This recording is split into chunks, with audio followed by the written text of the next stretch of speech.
Olá, meus amores! Agora vamos dar início à nossa aula de história, tá certo?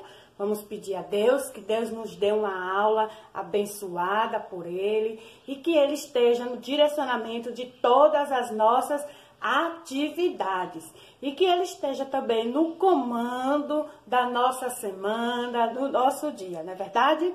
Bom, nós estamos estudando as influências indígenas, né? Como foi, o que foi que aconteceu, né? Quando foi, como é que os portugueses, quando aqui chegaram, encontraram, né, a terra, né, o Brasil. Então, hoje, a gente vai dar continuidade e o assunto de hoje será diferentes visões do mundo. Como assim, Pro? Bem, vejam bem, entendam. Quando os portugueses chegaram aqui, eles encontraram quem?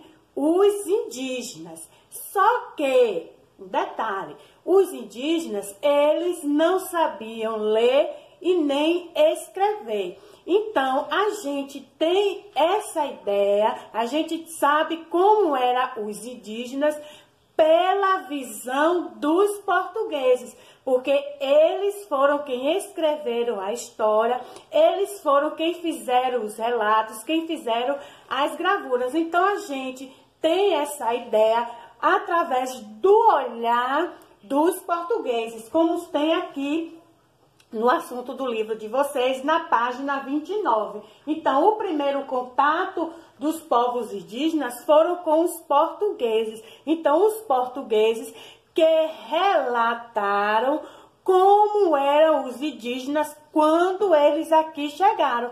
Porque os indígenas, como eu já falei, não sabiam escrever, não sabiam fazer desenho, né? Dizendo como era que eles eram. Eles faziam, sim, desenhos no rosto deles, mas eles não sabiam fazer o desenho da fisionomia deles próprios, tá certo? Então, como os indígenas não tinham escrito, a maioria dos registros feitos nesse período foi através de escritos e gravuras feitos pelos portugueses. As fontes históricas que encontramos para o estudo sobre os indígenas são feitos pelos portugueses.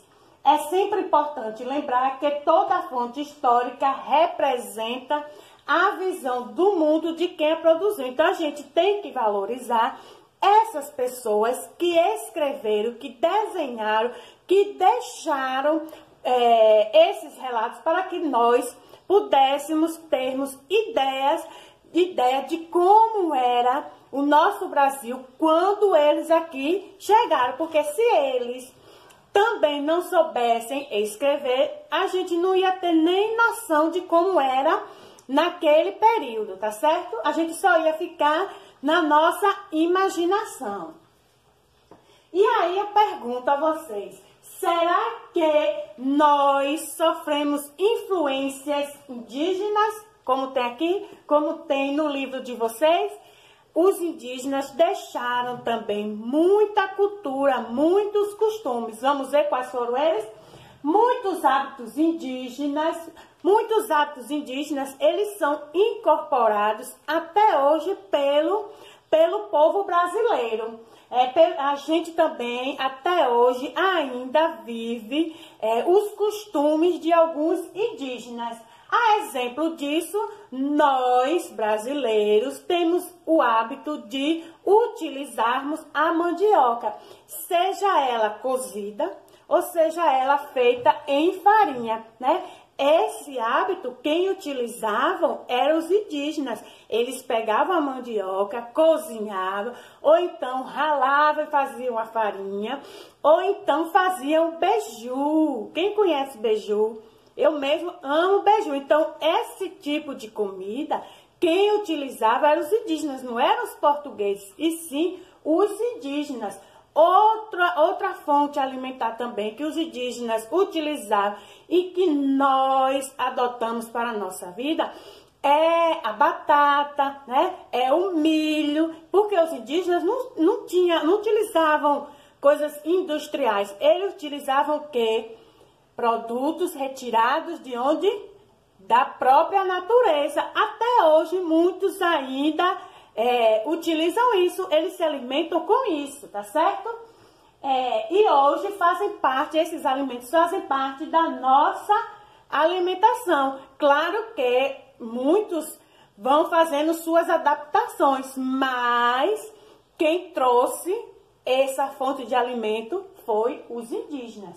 Outro costume que os indígenas tinham, e que eu vou dizer um segredo para vocês. As pessoas que moram no outro lado do mundo, certo? É segredo. Eles não têm o hábito de tomar banho todo dia, não, sabia? Os franceses, por exemplo, não têm o hábito de tomar banho todos os dias. É brincadeira?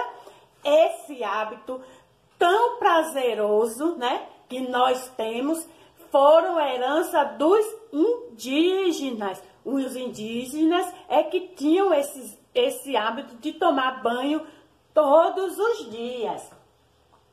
Além disso, muitas palavras indígenas são utilizadas até hoje por todos nós, como, por exemplo, pipoca, como eles utilizavam. O milho, então, eles utilizavam também essas palavras, pipoca, catapora, abacaxi, caju, capim, jabuticaba, sabiá, jiboia. Então, todas essas palavras, e tem mais palavras. Essas palavras foram herança do povo indígena. Também tem várias lendas que nós utilizamos, que fazem parte da cultura de nós brasileiros. Como, por exemplo, a lenda da sereia Iara. Segundo essa lenda, Iara é uma índia, né, que vive no fundo do rio Amazonas, na floresta amazônica, e que canta na beira do rio para atrair homens e levá-los para o fundo do mar. Então, essa lenda foi uma lenda deixada pelos indígenas. Por conta dessa lenda, muitos indígenas que vivem nas margens do rio Amazonas evitam, né? Eles evitam de ir para as margens do rio para não ser raptado por essa sereia. Então, assim, isso é uma lenda que os indígenas deixaram, né? E que nós, brasileiros, acabamos adotando essa lenda, tá certo? Então, aqui vocês hoje puderam ver que os indígenas não foram pessoas que não deixaram nada para a gente. Os indígenas, sim, deixaram muita cultura, muitos costumes e que até hoje nós adotamos esses costumes, tá certo?